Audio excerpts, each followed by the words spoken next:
Hey everyone, it's Mark Ferguson with Invest for More, and welcome to another real estate video. Today we're doing another complete fix and flip before and after video. So in these videos, I show you the before video, the after video, go over all the numbers, and give you other insights throughout the entire process after a house sells, tell you what we really made on the properties, including all the financing costs, carrying costs, selling costs, all that good stuff. So today we're doing a property I actually flipped almost 2 years ago, a year and a half ago. But it was one of the nastiest, most disgusting properties we have ever bought. And a lot of people who saw the other videos on YouTube would agree with that as well. It's also the last property I bought from the foreclosure sale, the public trustee sale in Colorado, which, like I said, was July 5th of 2017. So the reason it took us, one reason we bought it was because of July 5th. I think most people thought the sale didn't happen. But the sale's been so competitive that we almost never buy properties there, even though in the very beginning, when we started this, almost all of our properties were bought from that foreclosure sale. So I'm going to go over that process, go over what we did to this property, how we made it look a little better than it did before. It was disgusting, which is trash and nastiness all over it. And the guy who lived there just was there when we bought it, so we had to negotiate a cash for keys, talk to him about that, and we actually bought this without me seeing the inside of it, so that's always kind of risky. Nikki, my project manager, had actually seen it with a wholesaler a couple months before, so she saw a little bit, but that made it a little scary too. And of course, when I got to the auction, I bid more than I was supposed to, but I think it worked out in the end, but that always happens. So we'll go over all kinds of tips and advice in this video, along with what happened, how much we made, and show you how amazing this house looked when we first bought it. All right, of course, check out investformore.com for more information on my flips and rentals. We have 15 flips going right now, have over 70 flips on the site with before and after videos, information, how we bought them, numbers, all that good stuff, so check that out. All right, let's get started. All right, what you're looking at now is a public trustee site for Weld County in Colorado. This is where the foreclosures are listed. And how it works is you can search here for any properties that are in foreclosure. And every Monday, they have a pre-sale list. And this list, I'll open it up here, tells you what houses are going to sale this next week.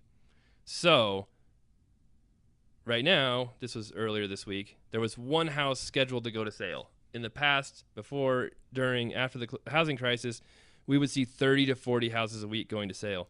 Now there's like 1 to 5, sometimes no properties. And that's one reason why I don't buy foreclosures anymore, is because there aren't any. So that's one reason why I'm not an REO agent anymore listing foreclosures for banks, because there aren't any. And why we've kind of moved into flipping houses, which I enjoy more anyway.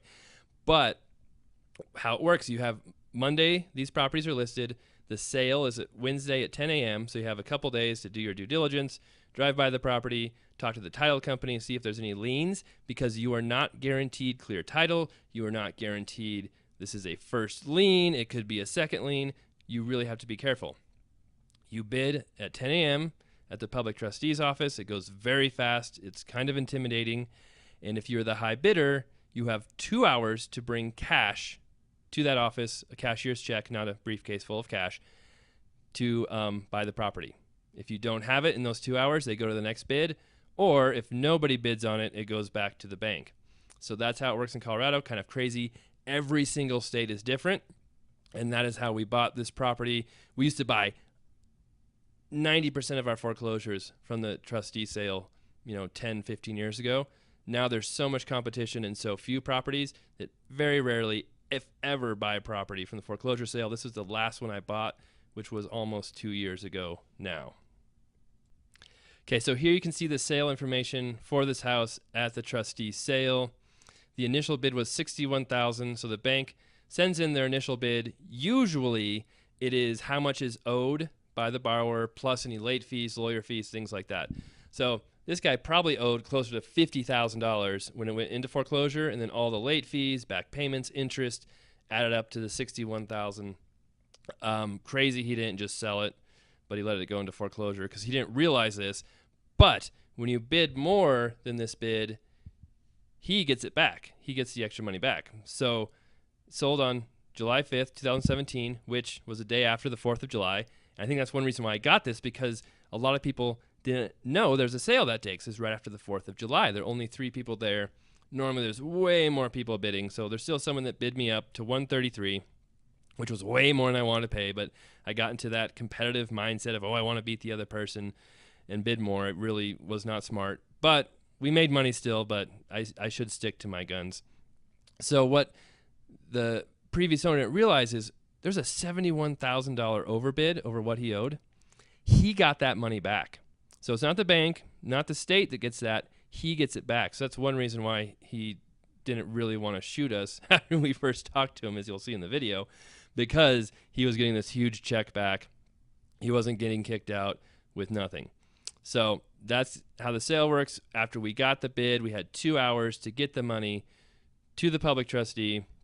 I had a private lender who wrote me a check. I brought it. And actually, it was $134,000 was the bid. I don't know why it says 133 here. They might have entered it wrong. And then once we do that, we get a certificate of purchase. We have to wait 2 weeks for junior lien holders to come say if they want to redeem it from me. So if there's a second loan on this, an HOA lien, something else crazy, they can come in and say, hey, I'm going to pay off this first bid, the full $133,000 to protect my interest. So the state gives them 2 weeks to come do that. After those 2 weeks are up, then we get our actual deed. We can start working on the property. We officially own it. All right, so let's go look at the property right now. The owner, when I first came here, kind of threatened to shoot me if I tried to kick him out. But once I told him what was going on and that he'd actually be making a lot of money because he would get the overbid from what we bid at the sale, he changed his tone and was pretty happy. Actually asked us to give him a roll-off so we could start cleaning up stuff. That's what I just showed you. And only took him a couple weeks to move out. I didn't even offer to pay him or anything or know he's moving out. He just called me one day. He's like, hey, I'm almost out. Can I drop off the keys? So he dropped off the keys. We had him sign a personal, property release that just says he vacated the property. Any stuff he left in here was ours, and that way we don't have to worry about him coming back saying we kicked him out or tried to steal any of his stuff. This house needs a lot of work. Like I said, I just saw the inside a couple minutes ago. Lots of cleanup. Obviously carpet, paint, doors, windows, bath, kitchen, some drywall patches all need done. However, the floors are pretty level. The walls are in somewhat decent shape. At least some of the electrical and plumbing has been updated already. It's got a central heating system. So I've bought much worse. I was a little surprised. I know some of you might not believe that, but in a good way when I saw the inside, because yes, it's disgustingly dirty, but it's nothing we can't handle and no huge, crazy surprises. Here's the one bath, which is nasty, but it does have vaulted ceilings, which is kind of interesting. Your only vaulted ceilings are in the bathroom. So we'll redo the tub, probably put in tile, new vanity, new toilet, new floor, all that.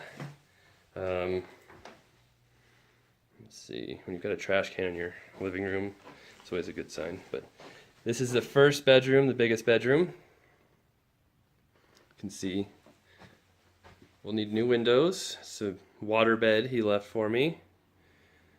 One little hole in the drywall, not too bad. This is actually a really good sized room. And like the walls aren't in that bad a shape except for that one hole. Mostly it's just dirty and needs some refreshing. Here is the kitchen.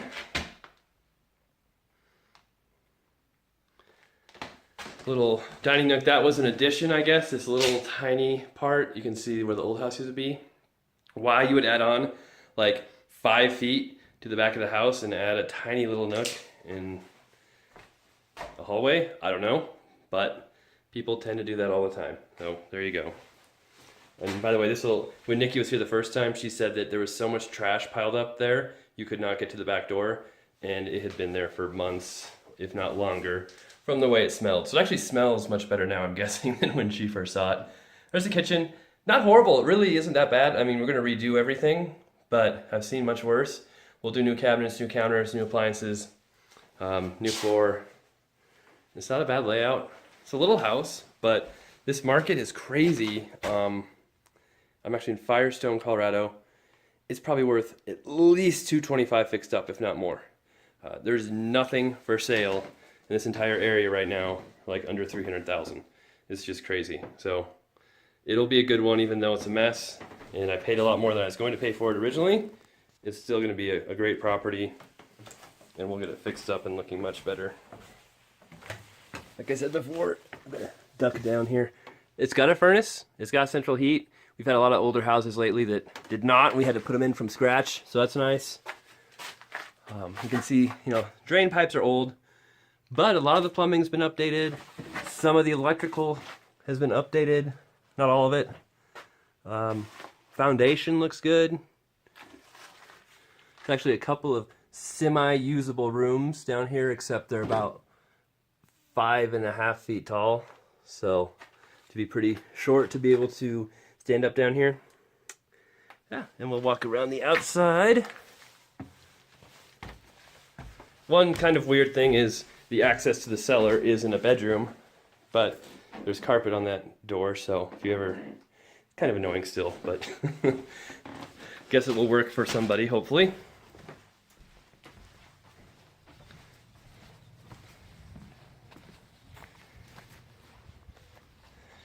Oh yeah, here's the outside. We'll need a roof. It's got T-lock shingles, so you almost always have to replace those roofs. You can't insure T-lock anymore.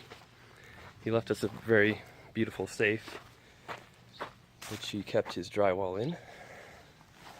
And so you can see the roof. Those are T-locks. You can see some animals have been living under the roof. So we'll have to do some work there. A beautiful shed in the back that's full of stuff.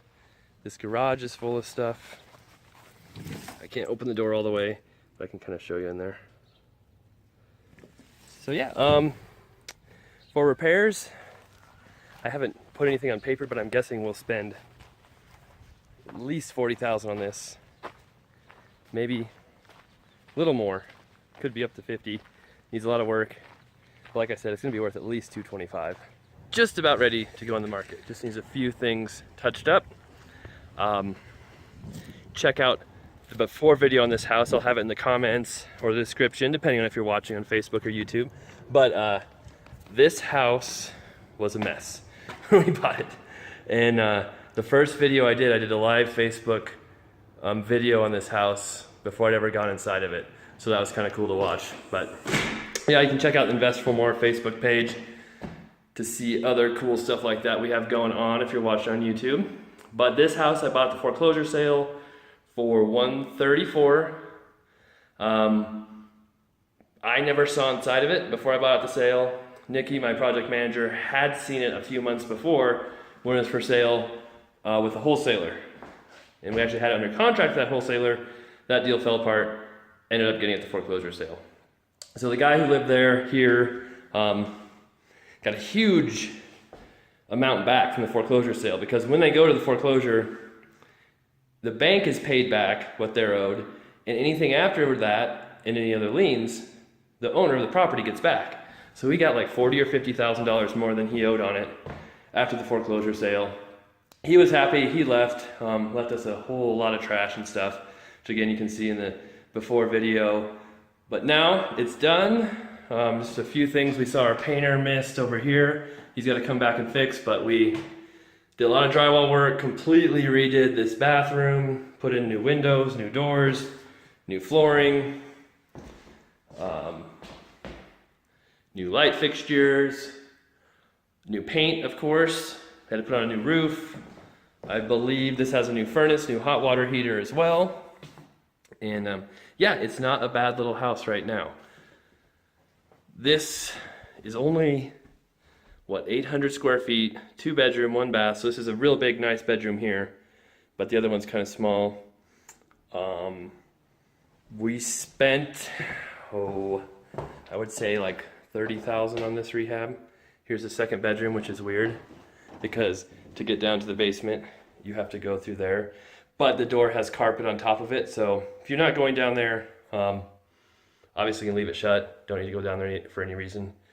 But yeah, nowhere else to put the stairs in this house. This is the kitchen. As you can see, we completely redid. Appliances are coming tomorrow, so we have the microwave, but the other appliances are not here yet. They'll be stainless steel. Hopefully they'll come in soon. And it's a little weird. This is the breakfast nook area, and we put a washer dryer hookup right there because the only other hookup is in the basement through that bedroom. So if people need to have their washer and dryer hookup upstairs, they can put it up here, although it is weird in that nook. I was hoping to put it back here, but we couldn't make it work with the kitchen configuration. But that's what we ended up with. So we'll take a look downstairs, but this house I'm hoping we're gonna list for $224,900. So we'll make some money on it. It will be one of the cheapest, there's a new furnace, houses for sale in this area. I'm actually in Firestone, Colorado. So it's kind of three towns, Firestone, Dacono, Frederick, for sale right next to each other. Actually, that's still the old hot water heater. The new one is not in yet, but we are getting a new one. And in those three towns, it's about 5 feet of clearance here, so I've got to bend over. In those three towns, the cheapest house actively for sale right now is $309,000. So even though this is a little small house, it's got some issues, it will be by far the cheapest property for sale. So it should sell, and hopefully it'll sell quickly, but we'll be listing it hopefully tomorrow now. All right, we'll take a look outside. Like I said, not the most ideal way to get into your basement, but nothing else we can really do.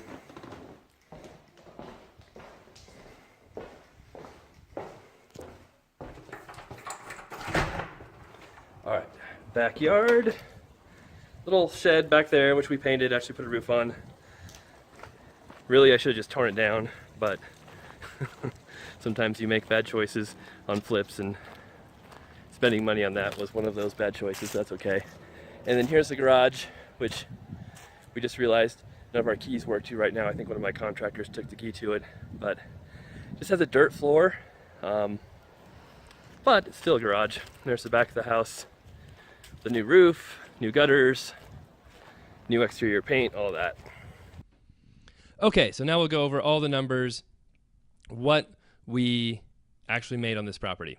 So we bought it for $134,000. I said $133 in the beginning because that's what the foreclosure site said. I don't know why, but in the videos we heard we actually paid $134, and looking back at my loan, it was $134, so that's what we actually bought it for.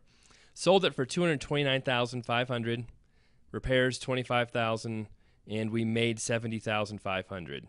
Ha! Right. These are all what you might see on a house flipping show. These are not the real numbers. We spent way more than that, have way more costs, and we did not make anywhere close to that. So we'll go through the real costs here. First, the financing costs. I used private money at 10% interest on this deal. It's a $134,000 loan, so I paid for all the repairs, everything else out of my pocket, financed 100% of the purchase price.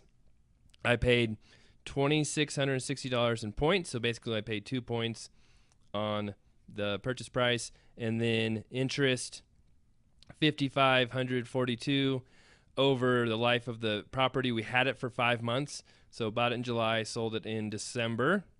So relatively quick flip for how much work we had to do to it. So we had $8,200 in financing costs. Repairs, there was quite a bit, $3,000 for demo, trash out. The roof was expensive because it was in such bad shape. Paint, we actually found a cheaper painter after this property, but that was kind of expensive for inside and outside paint. Flooring, kitchens, all of the stuff we get from Home Depot, very affordable with our Manage Pro account. Save a ton of money over the prices you see as a regular customer there. The bath, light fixtures, plumbing work. Had to do some electrical work, install doors, install windows, new furnace, and then miscellaneous stuff like cleaning up the yard, doing some of the shed work, some drywall patches. We spent $42,200. And listening to the after video, I think I mentioned $30,000, and I don't know if I was really tired or why I said that number. But the first video I mentioned $40,000 to $50,000, which was in line. I don't know why I said only 30 in the second video, so just ignore that. I was totally wrong. So that's about what we spent on repairs. Carrying costs, insurance $700. That's, prorated. Once we sell, we get a refund for how much the insurance is. Taxes in Colorado are so cheap, $851 a year for taxes there. So our share was $345 for while we owned it. have utilities, gas, electric, water, we all have to pay while we own the property. Mowing it, we can't just let the grass grow 3 feet tall while we have it. We have to have it mowed every couple weeks. So there's our carrying costs and selling costs. So we're paying commissions to the buyer's agent when we sell the property. Closing costs for title insurance, recording fees, things like that. And then on this deal, we actually listed it for $224,500, but the buyer asked for $5,000 in closing costs to help pay for their loan costs, origination fees, and that's why the purchase price was $229,500, $5,000 more than our asking. So that comes out of our bottom line. So $13,000 some in selling costs, and you add up all those costs here, and we ended up having $65,917 in costs, not $25,000 in just repairs. So you can see we bought it for $134,000, sold for $229,500. After the real costs, we made $29,538. So good deal, made money, not crazy profitable, but it worked out. And even though we paid more than I really wanted to at the foreclosure sale, it turned out to be okay. All right, so that's our video. That's how this one turned out. We'll have more of these coming up soon, so be sure to subscribe if you want to see those. We also have before videos and whenever we buy a new flip, after videos whenever we finish them, advice videos, videos on my rental properties. We've got 20 rentals right now and always trying to buy more of those. So be sure to subscribe. Be sure to give us that thumbs up if you liked them. If you have any comments or questions, leave them below as well. Thanks a lot, and have a great day. See, I got a haircut.